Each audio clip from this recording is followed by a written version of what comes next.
ಓಂ ಶಾಂತಿ. ಇಂದಿನ ದಿನಾಂಕ 10/5/2026. ಪ್ರಾರ್ಥ ಮುರುಳಿ ಅವ್ಯಕ್ತ ಬಾಪ್ತಾದ ರಿವೈಸ್ 30/1/2010 ಮಧುಬನ. 4 ಸಬ್ಜೆಕ್ಟ್ಗಳಲ್ಲಿ ಸ್ವಮಾನದ ಅನುಭವಿ ಸ್ವರೂಪರಾಗಿ ಅನುಭವದ ಅಥಾರಿಟಿಯನ್ನು ಕಾರ್ಯದಲ್ಲಿ ತೊಡಗಿಸಿ. ಈ ದಿನ ಬ್ರಾಹ್ಮಣ ಸಂಸಾರದ ರಚಯಿತ ಬಾಪ್ತಾದ ತನ್ನ 4 ಕಡೆಯ ಬ್ರಾಹ್ಮಣ ಸಂಸಾರವನ್ನು ನೋಡುತ್ತಿದ್ದೇವೆ. ಪ್ರತಿಯೊಬ್ಬ ಬ್ರಾಹ್ಮಣ ಇಡೀ ಪ್ರಪಂಚದಲ್ಲಿ ವಿಶೇಷ ಆತ್ಮರಾಗಿದ್ದಾರೆ. ಕೋಟಿಯಲ್ಲಿ ಕೆಲವರಾಗಿದ್ದಾರೆ, ಏಕೆಂದರೆ ಸಾಧಾರಣ ತನುವಿನಲ್ಲಿ ಬಂದ ತಂದೆಯನ್ನು ತಿಳಿದಿದ್ದಾರೆ. ಬಾಪ್ತಾದರವರು ಸಹ ಹೃದಯದಲ್ಲಿ ಸಮಾವೇಶರಾಗಿರುವ ಮಕ್ಕಳಿಗೆ ಹೃದಯದಿಂದ ಹೃದಯದ ಪ್ರೀತಿಯನ್ನು ಕೊಡುತ್ತಿದ್ದಾರೆ. ಪ್ರತಿಯೊಬ್ಬ ಮಗು ತನ್ನನ್ನು ತಂದೆಯ ಪ್ರೀತಿ ಹೃದಯದಲ್ಲಿ ತಂದೆಯನ್ನು ಸಮಾವೇಶ ಮಾಡಿಕೊಂಡಿರುವುದು ಅನುಭವ ಮಾಡುತ್ತಾರೆ. ತಂದೆಗೆ ಪ್ರತಿಯೊಬ್ಬ ಮಗು ಅತಿ ಪ್ರಿಯ, ಸರ್ವರಿಗೆ ಪ್ರಿಯವಾಗಿದ್ದಾರೆ. ತಾವೆಲ್ಲ ಮಕ್ಕಳಿಗೆ ಸರ್ವ ಆತ್ಮರ ಪ್ರತಿ ನಾವು ಯೋಗಿ ಜೀವನದವರು ಎಂದು ಚಾಲೆಂಜ್ ಆಗಿದೆ. ಕೇವಲ ಯೋಗವನ್ನು ಜೋಡಿಸುವವರಲ್ಲ, ಆದರೆ ಯೋಗಿ ಜೀವನದವರಾಗಿದ್ದೀರಿ. ಜೀವನ 2-4 ಗಂಟೆಯದು ಇರುವುದಿಲ್ಲ. ಜೀವನ ಸದಾ ಕಾಲಕ್ಕಾಗಿ ಇರುತ್ತದೆ. ಅಂದ ಮೇಲೆ ನಡೆಯುತ್ತಾ ಓಡಾಡುತ್ತಾ ಯೋಗಿ ಜೀವನದವರು ನಿರಂತರ ಯೋಗಿ ಆಗಿದ್ದೀರಿ. ಯೋಗದಲ್ಲಿ ಕುಳಿತಿರಬಹುದು, ಯಾವುದೇ ಕರ್ಮ ಮಾಡುತ್ತಾ ಕರ್ಮಯೋಗಿ ಆಗಿದ್ದೀರಿ.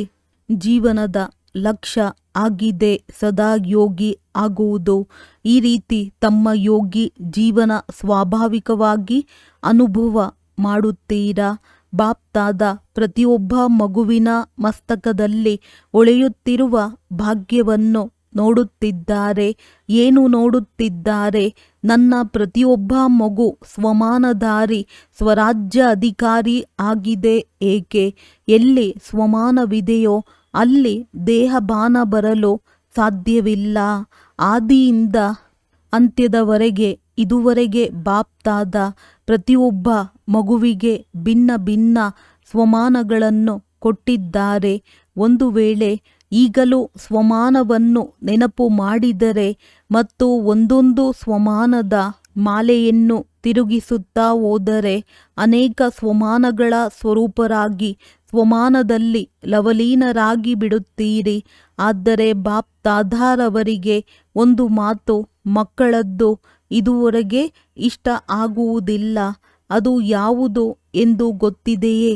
ಯಾವುದೇ ಮಗು ನಮಗೆ ಸ್ವಮಾನದಲ್ಲಿ ಸ್ಥಿತರಾಗುವುದರಲ್ಲಿ ಕೆಲವೊಮ್ಮೆ ಕಷ್ಟ ಆಗುತ್ತದೆ, ಬಯಸುತ್ತೇವೆ.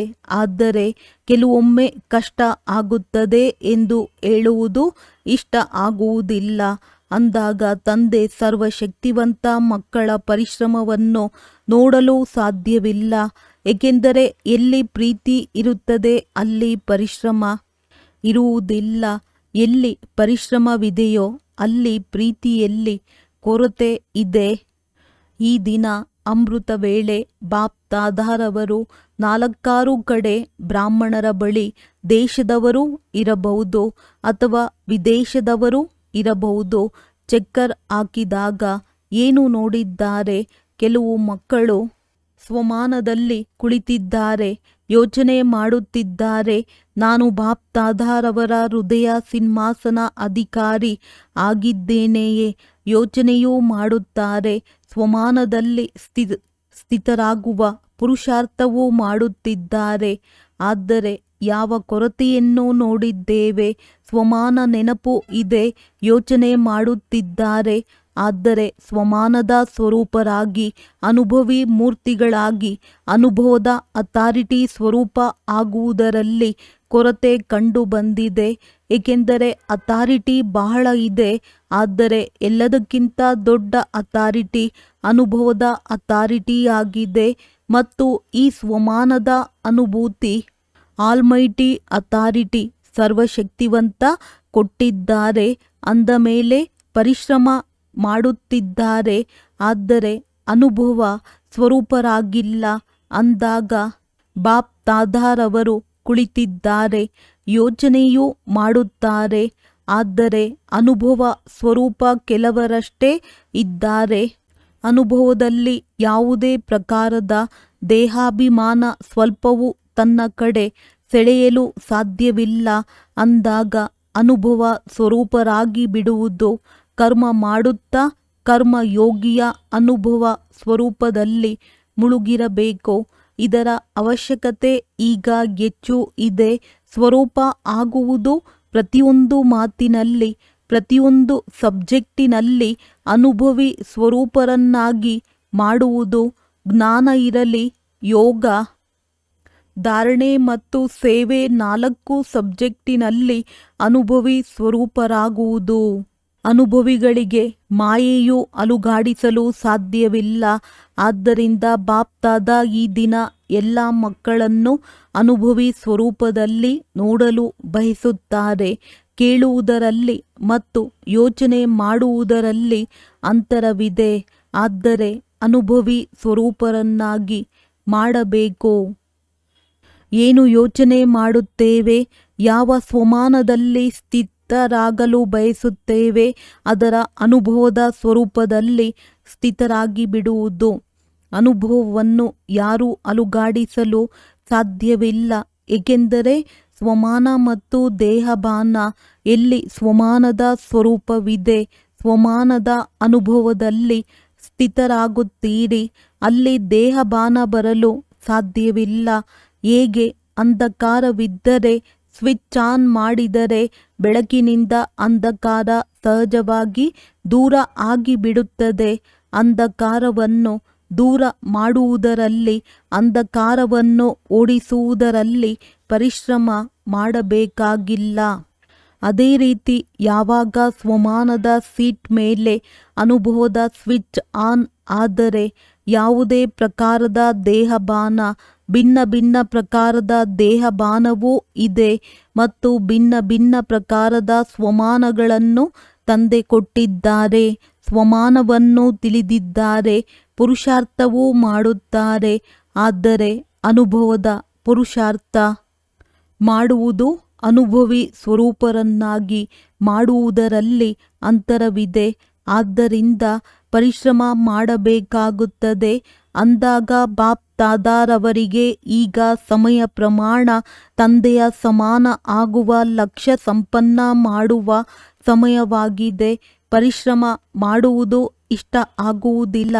ಪ್ರತಿಯೊಬ್ಬರೂ ತಮ್ಮನ್ನು ತಾವು ನಾನು ಕರ್ಮಯೋಗಿ ಜೀವನದವರಾಗಿದ್ದೇನೆಯೇ ಎಂದು ಚೆಕ್ ಮಾಡಿಕೊಳ್ಳಿ. ಜೀವನ ಸ್ವಾಭಾವಿಕವಾಗಿ ಮತ್ತು ಸದಾ ಕಾಲದ್ದಾಗಿರುತ್ತದೆ, ಆದರೆ ಕೆಲವೊಮ್ಮೆ ಇರುವುದಿಲ್ಲ. ಈ ರೀತಿ ಅನುಭವಿ ಸ್ವರೂಪರನ್ನಾಗಿ ಮಾಡಿ. ಯೋಗಿ ಜೀವನದ ಯಾವ ಲಕ್ಷ್ಯವಿದೆ, ಅನುಭವಿ ಮೂರ್ತಿಗಳಾಗುವ ಲಕ್ಷ್ಯ ಸಂಪನ್ನ ಆಗಿದೆಯೇ? ಸದಾ ಮಸ್ತಕದಿಂದ ಹೊಳೆಯುತ್ತಿರುವ ಬೆಳಕು ಸ್ವಯಂಗೂ ಅನುಭವ ಆಗಲಿ. ಸ್ವಯಂ ಆ ಸ್ವರೂಪದಲ್ಲಿ ಸ್ಥಿತರಾಗಿ ಸ್ಮೃತಿ ಸ್ವರೂಪರಾಗಿ. ಸ್ಮೃತಿ ಮಾಡುವವರಲ್ಲ, ಸ್ಮೃತಿ ಸ್ವರೂಪರಾಗಬೇಕು. ಮತ್ತು ಸ್ಮೃತಿ ಸ್ವರೂಪ ಆಗಿದ್ದೀರೋ ಇಲ್ಲವೋ ಇದರ ಪ್ರಮಾಣ ಎಲ್ಲಿ ಸ್ಮೃತಿಯ ಅನುಭವ ಸ್ವರೂಪರಾಗಿರುತ್ತಾರೆ, ಅಲ್ಲಿ ತಮ್ಮಲ್ಲಿ ಸಮರ್ಥತೆ ಪ್ರತಿಯೊಂದು ಕಾರ್ಯವನ್ನು ಮಾಡುತ್ತಾ ಅನುಭವ ಆಗುತ್ತದೆ. ಕಾರ್ಯ ಭಿನ್ನ ಭಿನ್ನ ಆಗಿರುತ್ತದೆ, ಆದರೆ ಅನುಭವ ಸ್ವರೂಪದ ಸ್ಥಿತಿ ಭಿನ್ನ ಭಿನ್ನ ಆಗಿರುವುದಿಲ್ಲ. ಈ ದಿನ ಬಾಪ್ತಾದ ಪರಿಶ್ರಮ ಏಕೆ ಮಾಡಬೇಕಾಗುತ್ತದೆ ಎಂದು ನೋಡಿದ್ದೇವೆ. ಅನುಭವಿ ಸ್ವರೂಪ ಆಗುವುದರಲ್ಲಿ ನಂಬರ್ವಾರ್ ಪುರುಷಾರ್ಥದನುಸಾರ ನೋಡಿದ್ದೇವೆ. ಬಾಪ್ ತಾದಾರವರಿಗೆ ಪ್ರತಿಯೊಬ್ಬ ಮಕ್ಕಳ ಮೇಲೆ ಅತಿ ಪ್ರೀತಿ ಇದೆ. ಅಂದಾಗ ಪ್ರಿಯವಾಗಿರುವವರ ಪರಿಶ್ರಮ ನೋಡಲು ಇಷ್ಟ ಆಗುವುದಿಲ್ಲ. ಯಾವುದೇ ಸಬ್ಜೆಕ್ಟಿನಲ್ಲಿ ಪರಿಶ್ರಮ ಮಾಡಬೇಕಾಗುತ್ತದೆ. ಕೆಲವೊಮ್ಮೆ ಎಂಬ ಶಬ್ದ ಉಪಯೋಗಿಸಬೇಕಾಗುತ್ತದೆ. ಇದಕ್ಕೆ ಕಾರಣ ಅನುಭವಿ ಸ್ವರೂಪ ಆಗುವುದರ ಕೊರತೆ. ಪುರುಷಾರ್ಥಿ ಆಗಿದ್ದೀರಿ, ಆದರೆ ಸ್ವರೂಪ ಆಗಲಿಲ್ಲ. ಒಂದು ಸೆಕೆಂಡಿನಲ್ಲಿ 4 ಸಬ್ಜೆಕ್ಟಿನಲ್ಲಿ ತಮ್ಮ ಸ್ವಮಾನದ ಅನುಭವಿ ಸ್ವರೂಪದ ಅನುಭವ ಆಗಬೇಕು. ಯಾವುದರಿಂದ ದೇಹಾಭಿಮಾನ ಹತ್ತಿರ ಬರಲು ಸಾಧ್ಯವಿಲ್ಲ. ಹೇಗೆ ಬೆಳಕಿನ ಮುಂದೆ ಅಂಧಕಾರ ಇರಲು ಸಾಧ್ಯವಿಲ್ಲ, ತೆರೆಯಬೇಕಾಗಿಲ್ಲ. ಸ್ವಾಭಾವಿಕವಾಗಿ ಎಲ್ಲಿ ಅಂಧಕಾರವಿರುತ್ತದೆ ಅಲ್ಲಿ ಬೆಳಕು ಕಡಿಮೆ ಇದೆ ಅಥವಾ ಇಲ್ಲ ಅಂದಾಗ ಎಲ್ಲದಕ್ಕಿಂತ ಅತಿ ದೊಡ್ಡ ಅಥಾರಿಟಿ ಅನುಭವದ ಅಥಾರಿಟಿ ಎಂದು ಗಾಯನವಿದೆ. ಅನುಭವವನ್ನು ಸಾವಿರಾರು ಜನ ಬದಲಾವಣೆ ಮಾಡಲು ಪ್ರಯತ್ನ ಮಾಡಿದರೂ ಮಾಡಲು ಸಾಧ್ಯವಿಲ್ಲ. ಹೇಗೆ ತಾವೆಲ್ಲರೂ ಸಕ್ಕರೆಯನ್ನು ಅನುಭವ ಮಾಡಿ ನೋಡಿದ್ದೀರಿ, ಅದು ಸಿಹಿ ಆಗಿರುತ್ತದೆ. ಒಂದು ವೇಳೆ ಸಾವಿರಾರು ಜನ ತಮ್ಮನ್ನು ಬದಲಾವಣೆ ಮಾಡಲು ಪ್ರಯತ್ನ ಮಾಡಿದರೂ ಆಗಲು ಸಾಧ್ಯವೇ ಅಂದಾಗ ಯಾವುದೆಲ್ಲ ಸಬ್ಜೆಕ್ಟ್ ಇದೆ, ಜ್ಞಾನದ್ದಿರಬಹುದು, ಯೋಗದ ಸಬ್ಜೆಕ್ಟ್ ಇರಬಹುದು, ಧಾರಣೆಯ ಸಬ್ಜೆಕ್ಟ್ ಇರಬಹುದು, ಸೇವೆಯ ಸಬ್ಜೆಕ್ಟ್ ಇರಬಹುದು. 4ರಲ್ಲಿ ಒಂದರಲ್ಲಾದರೂ ಪರಿಶ್ರಮ ಆಗುತ್ತದೆ. ಸೇವೆಯಲ್ಲೂ ಸಫಲತೆ, ಧಾರಣೆಯಲ್ಲೂ ಸ್ವಭಾವ ಪರಿವರ್ತನೆ ಮಾಡಿಕೊಂಡಿರಿ. ಯೋಗದಲ್ಲೂ ಅಚಲವಾಗಿರುವ ಯೋಗಿ ಜೀವನದ ಅನುಭೂತಿ ಮಾಡುವುದರಲ್ಲಿ ಎಲ್ಲಿ ಪರಿಶ್ರಮವಿದೆ ಆಗ ಕೆಲವೊಮ್ಮೆ ಎಂದು ಹೇಳುತ್ತೀರಾ. ಇದರ ಅರ್ಥವಾಗಿದೆ ಆ ಸಬ್ಜೆಕ್ಟಿನಲ್ಲಿ ತಾವು ಅನುಭವಿ ಮೂರ್ತಿಗಳು ಆಗಲಿಲ್ಲ. ಅನುಭವ ಕೆಲವೊಮ್ಮೆ ಇರುವುದಿಲ್ಲ, ಸ್ವಾಭಾವಿಕವಾಗಿ ಸ್ವಭಾವ ಆಗಿಬಿಡುತ್ತದೆ. ಈಗ ಪರಿಶ್ರಮ ಮಾಡುವ ಕಾರಣ ಏನು ಎಂದು ಕೇಳಿದ್ದೀರಾ. ಯಾವುದೇ ಸಮಯದಲ್ಲಿ ತಮಗೆ ಅನುಭವ ಆಗುತ್ತದೆ. ಅನುಭವದ ಸೀಟಿನಲ್ಲಿ ಸೆಟ್ ಆದರೆ ಯಾವುದೇ ವರದಾನದ ಸ್ವರೂಪದಲ್ಲಿ ಅನುಭವಿ ಆಗಿ ಅನುಭವ ಮಾಡಿದರೆ ಆ ಸಮಯದಲ್ಲಿ ಪರಿಶ್ರಮ ಮಾಡಬೇಕಾಗುತ್ತದೇನೋ ಸಹಜವಾಗಿ ಅನುಭೂತಿ ಆಗುತ್ತದೆ. ಆದ್ದರಿಂದ ಈಗ ಸಮಯ ಪ್ರಮಾಣ ಎಲ್ಲ ಅಚಾನಕ್ಕಾಗುವುದಿದೆ, ಹೇಳಿ ಆಗುವುದಿಲ್ಲ.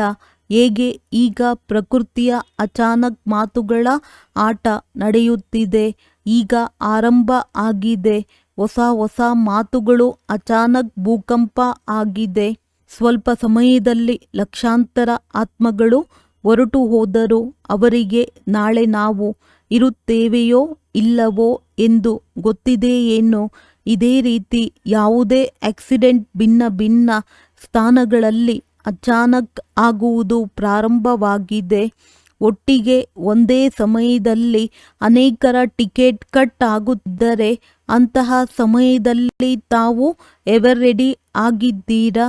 ಪುರುಷಾರ್ಥ ಮಾಡುತ್ತಿದ್ದೇನೆ ಎಂದು ಹೇಳುವುದಿಲ್ಲ ತಾನೆ. ಎವರ್ ರೆಡಿ ಅರ್ಥಾತ್ ಯಾವುದೇ ವರದಾನ ಅಥವಾ ಸ್ವಮಾನದ ಸಂಕಲ್ಪ ಮಾಡಿ ಮತ್ತು ಸ್ವರೂಪ ಆಗುವುದು. ಆದ್ದರಿಂದ ಬಾಪ್ತಾದ ಈ ದಿನ ಈ ಮಾತಿನ ಮೇಲೆ ಅಟೆನ್ಷನ್ ಕೊಡುತ್ತಿದ್ದಾರೆ. ಯಾವುದೇ ವರದಾನವನ್ನು ಫಲೀಭೂತ ಮಾಡಿ ವರದಾನ ಅಥವಾ ಸ್ವಮಾನದ ಸ್ವರೂಪದ ಅನುಭವಿ ಆಗಲು ಸಾಧ್ಯವೇ?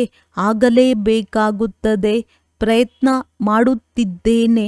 ಒಂದು ವೇಳೆ ಪ್ರಯತ್ನ ಮಾಡುವುದಾದರೂ ಈಗ ನಿಂದಲೇ ಮಾಡಬೇಕು. ಏಕೆಂದರೆ ಬಹಳ ಕಾಲದ ಅಭ್ಯಾಸ ಸಮಯದಲ್ಲಿ ಸಹಯೋಗ ಕೊಡುತ್ತದೆ. ಪುರುಷಾರ್ಥಿ ಅಲ್ಲ, ಅನುಭವಿ ಆಗಬೇಕು. ಏಕೆಂದರೆ ಅನುಭವದ ಅಥಾರಿಟಿ ತಮ್ಮೆಲ್ಲರಿಗೆ ಸರ್ವಶಕ್ತಿವಂತ ಕೊಟ್ಟಿದ್ದಾರೆ. ಹೇಗೆ ದೇಹಭಾನದ ಅನುಭವಿ ಆದರೆ ನಾನು ಇಂಥವರು ಎಂದು ದೇಹಭಾನವನ್ನು ನೆನಪು ಮಾಡಬೇಕಾಗುತ್ತದೆಯೇ? ತಮ್ಮ ಹೆಸರು ದೇಹದ ಮೇಲೆ ಇದ್ದರೆ ದೇಹಭಾನ ಆಯಿತಲ್ಲವೇ? ಒಂದು ವೇಳೆ ಸಾವಿರಾರು ಜನ ತಾವು ಇಂಥವರು ಅಲ್ಲ, ತಾವು ಇದಾಗಿದ್ದೀರಿ ಎಂದು ಹೇಳಿದರೆ, ಹೆಸರು ಬದಲಾವಣೆ ಮಾಡಿಬಿಟ್ಟರೆ ತಾವು ಒಪ್ಪುತ್ತೀರೇನೋ? ತಮ್ಮ ಹೆಸರು ಮರೆತು ಬಿಡುತ್ತೀರಾ? ಜನ್ಮ ಪಡೆಯುತ್ತಿದ್ದಾಗಲೇ ಯಾವ ಹೆಸರು ಇದೆ? ಆ ದೇಹಭಾನ ಎಷ್ಟು ಪಕ್ಕಾ ಮತ್ತು ಸ್ವಾಭಾವಿಕವಾಗಿರುತ್ತದೆ. ಯಾರಿಗಾದರೂ ತಮ್ಮ ಹೆಸರಿನಲ್ಲಿ ಕರೆದರೆ ತಮ್ಮನ್ನು ಕರೆಯುವುದಿಲ್ಲ, ಆದರೆ ತಮ್ಮ ಹೆಸರಿನವರನ್ನು ಕರೆದರೆ ತಮ್ಮ ಕಿವಿ ಹೆಸರು ಕೇಳುತ್ತಿದ್ದಾಗಲೇ ನನ್ನನ್ನು ಕರೆಯುತ್ತಿದ್ದಾರೆ ಎಂದು ಅಟೆನ್ಷನ್ ಹೋಗುತ್ತದೆ ಅಂದಾಗ ದೇಹಭಾನ ಇಷ್ಟು ಪಕ್ಕಾ ಆಗಿಬಿಟ್ಟಿದೆ. ಈ ರೀತಿ ದೇಹಿ ಅಭಿಮಾನಿ ಸ್ವಮಾನಧಾರಿ ಸ್ವರಾಜ್ಯ ಅಧಿಕಾರಿ ಇಷ್ಟು ಪಕ್ಕಾ ಆಗಿದ್ದೀರಾ. ನಮ್ಮ ಜೀವನ ಪರಿವರ್ತನೆ ಆದರೆ ಯಾವ ಪರಿವರ್ತನೆ ಮಾಡಿಕೊಂಡಿರಿ ಎಂದು ತಾವು ಹೇಳುತ್ತೀರಲ್ಲವೇ.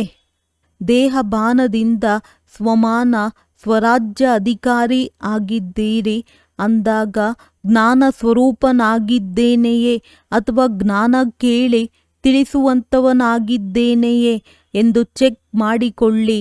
ಜ್ಞಾನ ಅರ್ಥಾತ್ ನಾಲೆಡ್ಜ್ ಪ್ರತ್ಯಕ್ಷ ಸ್ವರೂಪವಾಗಿದೆ, ಜ್ಞಾನ ಶಕ್ತಿಯಾಗಿದೆ, ಬೆಳಕಾಗಿದೆ ಎಂದು ಹೇಳಲಾಗುತ್ತದೆ ಅಂದಾಗ ಜ್ಞಾನ ಸ್ವರೂಪರಾಗುವುದು ಅರ್ಥಾತ್ ಯಾವುದೆಲ್ಲ ಕರ್ಮ ಮಾಡುತ್ತೀರಿ ಅದು ಲೈಟ್ ಮತ್ತು ಮೈಟ್ ನೀಡುವಂಥದ್ದಾಗಿರುತ್ತದೆ, ಯಥಾರ್ಥವಾಗಿರುತ್ತದೆ. ಇದಕ್ಕೆ ಜ್ಞಾನ ಸ್ವರೂಪರಾಗುವುದು ಎಂದು ಹೇಳಲಾಗುತ್ತದೆ. ಜ್ಞಾನ ತಿಳಿಸುವವರಲ್ಲ, ಆದರೆ ಜ್ಞಾನ ಸ್ವರೂಪರಾಗಬೇಕು. ಯೋಗ ಸ್ವರೂಪದ ಅರ್ಥ ಆಗಿದೆ ಕರ್ಮೇಂದ್ರಿಯ ಜೀತರಾಗುವುದು. ಪ್ರತಿಯೊಂದು ಕರ್ಮೇಂದ್ರಿಯದ ಮೇಲೆ ಸ್ವರಾಜ್ಯ ಅಧಿಕಾರಿ. ಇದಕ್ಕೆ ಯೋಗ ಅರ್ಥಾತ್ ಯುಕ್ತಿಯುಕ್ತ ಜೀವನ ಎಂದು ಹೇಳಲಾಗುತ್ತದೆ. ಈ ರೀತಿ ಒಂದು ವೇಳೆ ಜ್ಞಾನ ಮತ್ತು ಯೋಗದ ಸ್ವರೂಪರಾದರೆ ಪ್ರತಿಯೊಂದು ಗುಣದ ಧಾರಣೆ ಸಹಜವಾಗಿ ಆಗುತ್ತದೆ. ಎಲ್ಲಿ ಜ್ಞಾನ ಯೋಗವಿದೆ, ಯೋಗಯುಕ್ತರಾಗಿರುತ್ತಾರೆ, ಅಲ್ಲಿ ಗುಣಗಳ ಧಾರಣೆ ಸಹಜವಾಗಿ ಆಗುತ್ತದೆ. ಸೇವೆ ಪ್ರತಿಯೊಂದು ಸಮಯದಲ್ಲಿ ಸಹಜವಾಗಿ ಆಗುತ್ತದೆ. ಸಮಯ ಅನುಸಾರ ಮನಸಾ ಸೇವೆ ಮಾಡಲಿ, ವಾಚಾ ಸೇವೆ ಮಾಡಲಿ, ಕರ್ಮಣ ಸೇವೆ ಮಾಡಲಿ, ಸ್ನೇಹ ಸಂಬಂಧದಲ್ಲಿ ಮಾಡಲಿ, ಸೇವೆಯು ಸದಾ ಅಖಂಡವಾಗಿ ನಡೆಯುತ್ತಿರುತ್ತದೆ. ಸಂಬಂಧ ಸಂಪರ್ಕದಲ್ಲೂ ಸೇವೆ ಆಗುತ್ತದೆ. ಯಾರಾದರೂ ತಮ್ಮ ಸಹೋದರಿ ಅಥವಾ ಸಹೋದರ ಬ್ರಾಹ್ಮಣ ಪರಿವಾರದಲ್ಲಿ ಆದರೆ ಪುರುಷಾರ್ಥದಲ್ಲಿ ನಿರುತ್ಸಾಹಿ ಆಗಿದ್ದರೆ, ಯಾವುದಾದರೂ ಸಂಸ್ಕಾರಕ್ಕೆ ವಶರಾದರೆ ಅಂತಹ ಸಂಪರ್ಕದ ಆತ್ಮಗಳಿಗೆ ತಾವು ಉಮಂಗ ಉತ್ಸಾಹ ಕೊಟ್ಟಿರಿ, ಸಹಯೋಗ ಕೊಟ್ಟಿರಿ, ಸ್ನೇಹ ಕೊಟ್ಟಿರಿ. ಇದು ಸಹ ತಮಗೆ ಸೇವೆಯ ಪುಣ್ಯ ಜಮಾ ಆಗುತ್ತದೆ. ಬಿದ್ದಿರುವವರನ್ನು ಮೇಲೆತ್ತುವುದು ಪುಣ್ಯ ಎಂದು ಗಾಯನ ಮಾಡಲಾಗುತ್ತದೆ ಅಂದಾಗ ಸಂಬಂಧ ಮತ್ತು ಸಂಪರ್ಕದಲ್ಲೂ ಸೇವೆ ಮಾಡುವುದು ಸತ್ಯ ಸೇವಾದಾರಿಗಳ ಕರ್ತವ್ಯವಾಗಿದೆ. ಸೇವೆ ಸಿಕ್ಕಿದರೆ ಸೇವೆ ಮಾಡಿದಾಗ ಸೇವೆ ಅಲ್ಲ, ಸ್ವಯಂ ಮನಸ ವಾಚಾ ಕರ್ಮಣ ಸಂಪರ್ಕ ಸಂಬಂಧದಲ್ಲಿ ಸೇವೆ ಸಹಜವಾಗಿ ಆಗುತ್ತಿರಲಿ.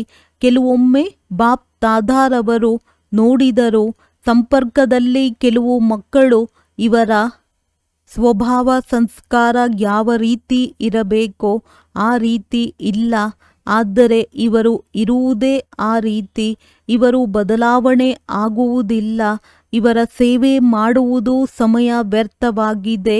ಈ ರೀತಿ ಸಂಕಲ್ಪ ಮಾಡುವುದು ಯಥಾರ್ಥವಾಗಿದೆಯೇ? ನಾವು ಪ್ರಕೃತಿಯನ್ನು ಸತೋಪ್ರಧಾನವನ್ನಾಗಿ ಮಾಡುವವರು ಎಂದು ತಾವು ಒಪ್ಪಿಕೊಳ್ಳುತ್ತೀರಿ. ಅವರು ಮನುಷ್ಯಾತ್ಮರು ಆಗಿದ್ದಾರೆ, ಬ್ರಾಹ್ಮಣರು ಎಂದು ಹೇಳಲಾಗುತ್ತದೆ, ಆದರೆ ಸಂಸ್ಕಾರವಶರಾಗಿದ್ದಾರೆ. ಪ್ರಕೃತಿಯ ಸಂಸ್ಕಾರವನ್ನು ಬದಲಾವಣೆ ಮಾಡುವ ಚಾಲೆಂಜ್ ಮಾಡಿದರೆ ಅವರು ಪ್ರಕೃತಿಯಿಂದ ಪುರುಷ ಆತ್ಮರಾಗಿದ್ದರೆ ತಮ್ಮ ಸಂಬಂಧದಲ್ಲಿ ಇದ್ದಾರೆ ಅಂದಾಗ ಸತ್ಯ ಸೇವಾಧಾರಿ ತಮ್ಮ ಸೇವೆಯ ಪುಣ್ಯ ಸಂಪಾದನೆ ಮಾಡಿಕೊಳ್ಳುವ ಶುಭ ಭಾವನೆ ಅವಶ್ಯವಾಗಿ ಇಟ್ಟುಕೊಳ್ಳುತ್ತಾರೆ. ಇವರಂತೂ ಇರುವುದೇ ಹಾಗೆ, ಬದಲಾವಣೆ ಆಗಲು ಸಾಧ್ಯವಿಲ್ಲ. ಇದು ಶುಭ ಭಾವನೆ ಅಲ್ಲ, ಇದು ಸೂಕ್ಷ್ಮ ತಿರಸ್ಕಾರದ ಭಾವನೆ. ಆದರೂ ತಮ್ಮ ಸಹೋದರ ಸಹೋದರಿಯಾಗಿದ್ದಾರೆ, ಆದರೂ ನನ್ನ ಬಾಬಾ ಎಂದು ಹೇಳುತ್ತಾರಲ್ಲವೇ ಅಂದಾಗ ಸತ್ಯ ಸೇವಾದಾರಿ ಸೇವೆಯ ವಿನಃ ಶುಭ ಭಾವನೆ ಕೊಡುವುದು ಈ ಸೇವೆಯಲ್ಲೂ ಪುಣ್ಯ ಜಮಾ ಮಾಡಿಕೊಳ್ಳುತ್ತಾರೆ. ಬಿದ್ದಿರುವವರನ್ನು ಬೀಳಿಸುವುದಲ್ಲ, ಮೇಲೆತ್ತುವುದು. ಸಹಯೋಗ ಕೊಡುವುದಕ್ಕೆ ಸತ್ಯ ಸೇವಾದಾರಿ ಪುಣ್ಯಾತ್ಮ ಎಂದು ಹೇಳಲಾಗುತ್ತದೆ. ಅಂದಾಗ ತಮ್ಮಲ್ಲಿ ಇಷ್ಟು ಸೇವೆಯ ಉಮಂಗ ಉತ್ಸಾಹ ಇದೆಯೇ ಎಂದು ಚೆಕ್ ಮಾಡಿಕೊಳ್ಳಿ. ಇದಕ್ಕೆ ಅನುಭವದ ಅಥಾರಿಟಿಯವರು ಎಂದು ಹೇಳಲಾಗುತ್ತದೆ. ಈಗ ಬಾಪ್ ದಾದಾರವರು ಅನುಭವಿ ಮೂರ್ತಿಗಳಾಗಲಿ ಎಂದು ಬಯಸುತ್ತಾರೆ. ಅನುಭವದ ಅಥಾರಿಟಿಯನ್ನು ಕಾರ್ಯದಲ್ಲಿ ತೊಡಗಿಸಿ 4 ಸಬ್ಜೆಕ್ಟ್ಗಳಲ್ಲಿ ಯಾರು ತಮ್ಮನ್ನು ಅನುಭವಿ ಸ್ವರೂಪರನ್ನಾಗಿ ಮಾಡಿಕೊಂಡು ಅನುಭವದ ಅಥಾರಿಟಿಯನ್ನು ಕಾರ್ಯದಲ್ಲಿ ತೊಡಗಿಸುತ್ತಾರೆ, ಯಾವ ಕೊರತೆ ಇದೆ ಅದನ್ನು ಸಂಪನ್ನ ಮಾಡುತ್ತಾರೆ. ಯಾರು ತಮ್ಮ ಮೇಲೆ ಇಷ್ಟು ಅಟೆನ್ಷನ್ ಕೊಡುತ್ತಾರೆ ಅವರು ಕೈ ಎತ್ತಿ.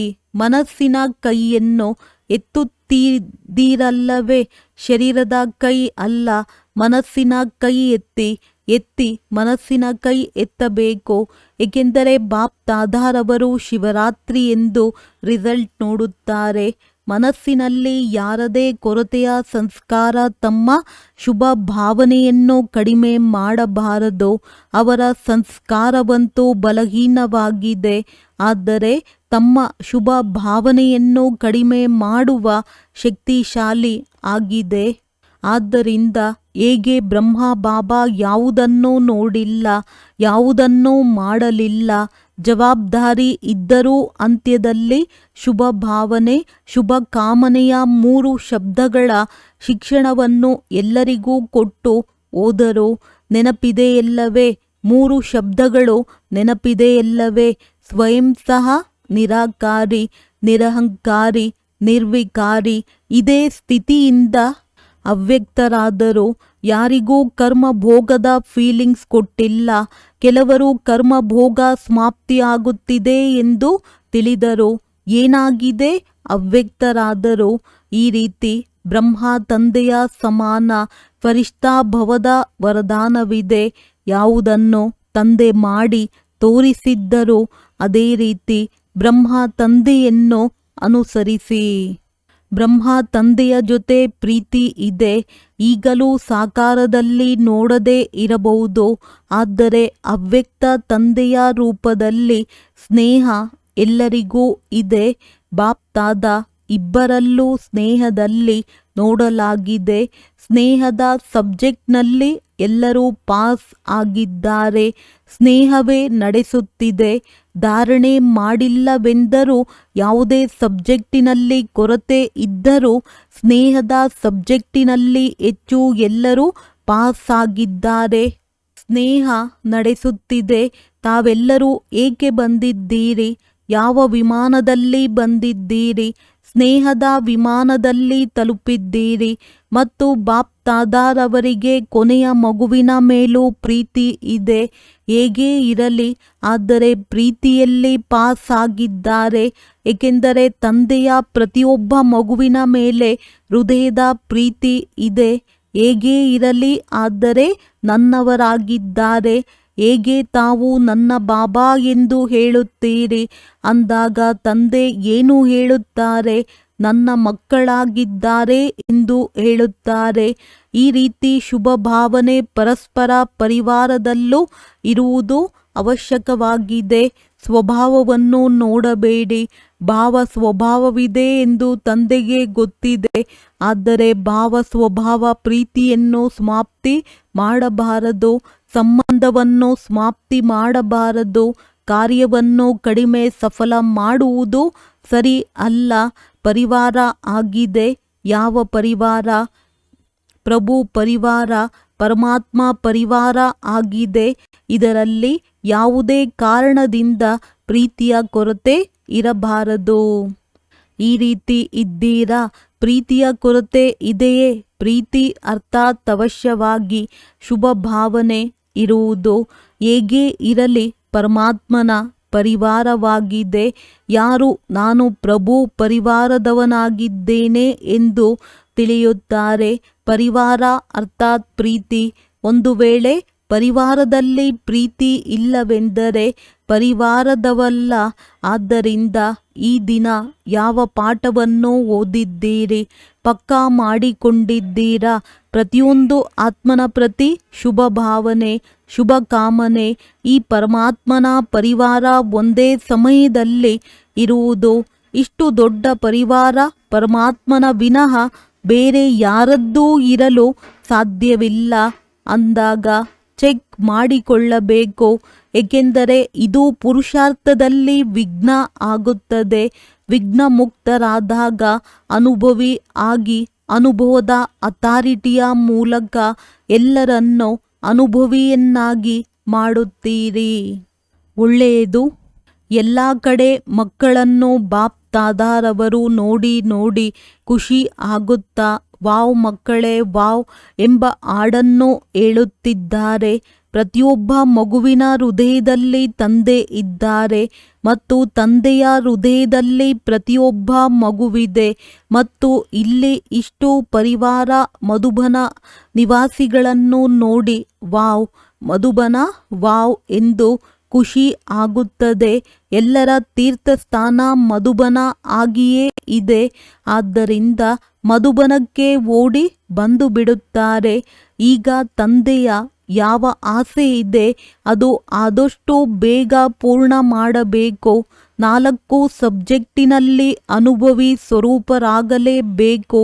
ಬಾಪ್ ದಾದಾ ದೇಶ ವಿದೇಶದ ಎಲ್ಲ ಮಕ್ಕಳನ್ನು ಇಲ್ಲಿ ಕುಳಿತುಕೊಂಡು ನೋಡುತ್ತಿದ್ದಾರೆ. ಎಲ್ಲರೂ ಹೇಗೆ ನೋಡಿ ನೋಡಿ ಹರ್ಷಿತರಾಗುತ್ತಿದ್ದಾರೆ. ಈ ಸಾಧನ ವಿಜ್ಞಾನ ಈ ಸಮಯದಲ್ಲಿಯೇ ಉನ್ನತಿಯಲ್ಲಿ ಹೋಗುತ್ತಿದೆ. ಹೊಸ ಹೊಸ ಸಂಶೋಧನೆ ಪ್ರಪಂಚದ್ದಾಗಿದೆ. ಆದರೆ ತಮ್ಮ ಲಾಭದಾಯಕ ಸಾಧನಗಳನ್ನು ಬಹಳ ಚೆನ್ನಾಗಿರುವುದು ಕಂಡು ಹಿಡಿಯುತ್ತಿದ್ದಾರೆ. ದೂರ ಇದ್ದರೂ ಜೊತೆಯಲ್ಲಿ ಇದ್ದಾರೆ ಅಂದಾಗ ವಿಜ್ಞಾನದವರಿಗೂ ಶುಭಾಶಯಗಳು. ಸಾಧನೆಗಳಂತೂ ಮಾಡಿದ್ದೀರಿ, ಒಳ್ಳೆಯದು. ದೇಶ ವಿದೇಶದ ಎಲ್ಲ ಮಕ್ಕಳಿಗೆ ಬಹಳ ಬಹಳ ಹೃದಯದ ಪ್ರೀತಿ ಮತ್ತು ನೆನಪು ಸ್ವೀಕಾರ ಆಗಲಿ. ಮತ್ತು ಅಂತಹ ವಿಶೇಷ ಮಕ್ಕಳಿಗೆ ನಮಸ್ತೆ. ವರದಾನ: ಜ್ಞಾನದ ಪ್ರಕಾಶತೆಯ ಮೂಲಕ ಪುರುಷಾರ್ಥದ ಮಾರ್ಗವನ್ನು ಸಹಜ ಹಾಗೂ ಸ್ಪಷ್ಟ ಮಾಡಿಕೊಳ್ಳುವಂತಹ ಫರಿಷ್ಠಾ ಸ್ವರೂಪ ಭವ. ಸೂಕ್ಷ್ಮ ದೇವತಾ ಜೀವನದಲ್ಲಿ ಪ್ರಕಾಶತೆ ಹಾಗೂ ಶಕ್ತಿ ಎರಡೂ ಕಾಣಿಸುತ್ತದೆ. ಆದರೆ ಪ್ರಕಾಶತೆ ಹಾಗೂ ಶಕ್ತಿ ರೂಪವಾಗುವುದಕ್ಕಾಗಿ ಮನನ ಮಾಡುವ ಹಾಗೂ ಸಹನೆ ಮಾಡುವ ಶಕ್ತಿ ಇರಬೇಕು. ಮನಸ್ಸಿಗಾಗಿ ಮನನ ಶಕ್ತಿ ಹಾಗೂ ವಾಚಾ ಕರ್ಮಕ್ಕಾಗಿ ಸಹನಾ ಶಕ್ತಿಯನ್ನು ಧಾರಣೆ ಮಾಡಿಕೊಳ್ಳಿರಿ. ನಂತರದಲ್ಲಿ ಯಾವುದೇ ಶಬ್ದವನ್ನು ಮಾತನಾಡುವಿರಿ, ಕರ್ಮ ಮಾಡುವಿರೆಂದರೆ ಅದರ ಅನುಸಾರವಾಗಿಯೇ ಇರುತ್ತದೆ. ಒಂದು ವೇಳೆ ಇವೆರಡು ಶಕ್ತಿಗಳಿವೆ ಎಂದರೆ ಪ್ರತಿಯೊಬ್ಬರಿಗಾಗಿ ಪುರುಷಾರ್ಥದ ಮಾರ್ಗವು ಸಹಜ ಹಾಗೂ ಸ್ಪಷ್ಟವಾಗಿ ಬಿಡುವುದು. ಸ್ಲೋಗನ್: ವ್ಯರ್ಥ ಮಾತನಾಡುವುದು ಅರ್ಥಾತ್ ಅನೇಕರನ್ನು ಬೇಸರ ಮಾಡುವುದಾಗಿದೆ. ಅವ್ಯಕ್ತ ಸೂಚನೆಗಳು: ಸದಾ ಅಚಲ ಅಡೋಲ ಏಕರಸ ಸ್ಥಿತಿಯ ಅನುಭವ ಮಾಡಿ. ಸಮಯ ಪ್ರಮಾಣ: ಈಗ ಸದಾ ಅಚಲ ಅಡೋಲ ಸರ್ವ ಖಜಾನೆಗಳಿಂದ ಸಂಪನ್ನರಾಗಿ ಸ್ವಲ್ಪವೂ ಸಹ ಏರುಪೇರು ಆಗುತ್ತೀರಿ ಎಂದರೆ ಸರ್ವ ಖಜಾನೆಗಳ ಅನುಭವ ಆಗುವುದಿಲ್ಲ. ತಂದೆಯ ಮೂಲಕ ಸಿಕ್ಕಿರುವ ಖಜಾನೆಗಳನ್ನು ಸದಾ ಕಾಯಮ್ಮಾಗಿ ಇಟ್ಟುಕೊಳ್ಳುವ ಸಾಧನ ಆಗಿದೆ. ಸದಾ ಅಚಲ ಅಡೋಲರಾಗಿ ಇರುವುದು. ಅಚಲರಾಗಿರುವುದರಿಂದ ಸದಾ ಖುಷಿಯ ಅನುಭವ ಆಗುತ್ತಾ ಇರುತ್ತದೆ. ಹೇಗೆ ವಿನಾಶಿ ಧನ, ಹೆಸರು, ಮಾನ್ಯತೆ, ಆಡಂಬರ, ಪದವಿ ಇತ್ಯಾದಿಗಳು ಸಿಗುತ್ತದೆ ಎಂದರೆ ಖುಷಿಯಾಗುತ್ತದೆ ಅಲ್ಲವೇ? ಒಳ್ಳೆಯದು. ಓಂ ಶಾಂತಿ.